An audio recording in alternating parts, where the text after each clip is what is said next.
Hi everyone, welcome back to my channel.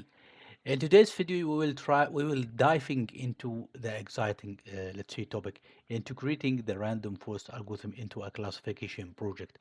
So the previous video I have uploaded was explaining or show you how the random forest is working, and now we need to integrate the code into this, let's say, pipeline.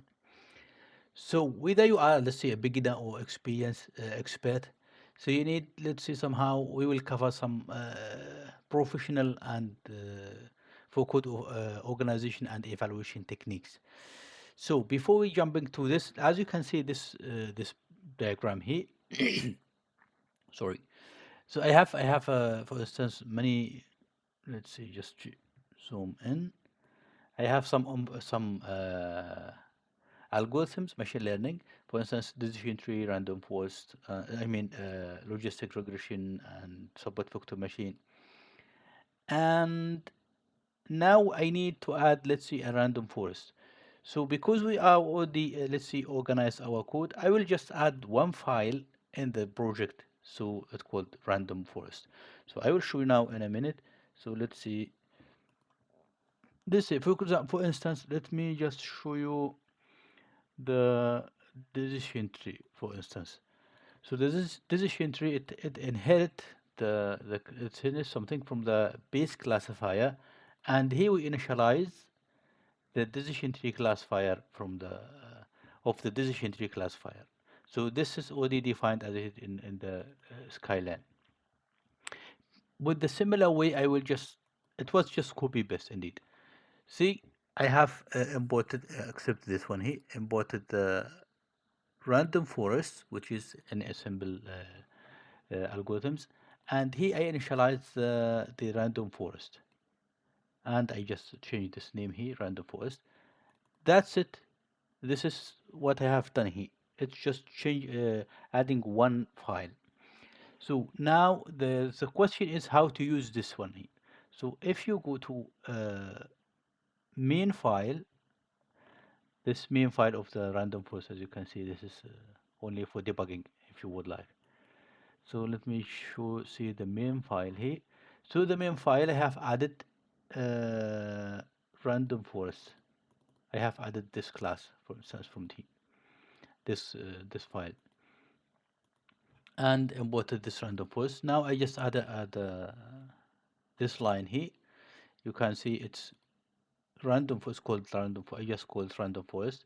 Number of trees. This is the parameters you would like to add it here. Random forest is 3 and etc. And in here we need also to add if else. If it's random forest, just use the random forest classifier. Then the rest will stay the same. Let me just show you the changes here I have done. Adding the classifier that I have defined in this folder, in this file. Then adding the classifier as in a dictionary. Let's see, dictionary classifier, and this one here. And let me just show you this. This is because it's new, nothing changed. And indeed it's only two different changes. The one in a me, and they have only created this one here. And if I run this, let me just show you. If I run this, I will get the same. Oh, I close it. No, this mean if I run this code here, I will get the same, I mean, not the same result, but the result of each of these classifiers. They are defined in this classifier dictionary. Let me just run this, and you can see I will have no issues because everything is separated. And if you have any error in the random forest, you will just should focus, I mean, fix this in a random forest and nothing else. Let me just remove the breakpoints.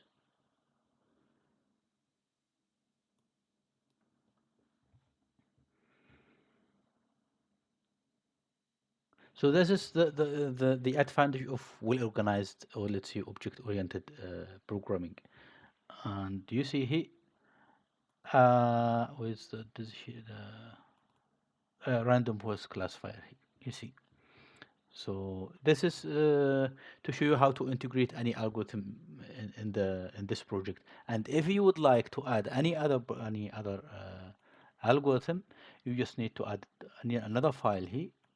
Call it whatever you want, the algorithm name. Initialize inherited from here, and initialize the from the package. That's it.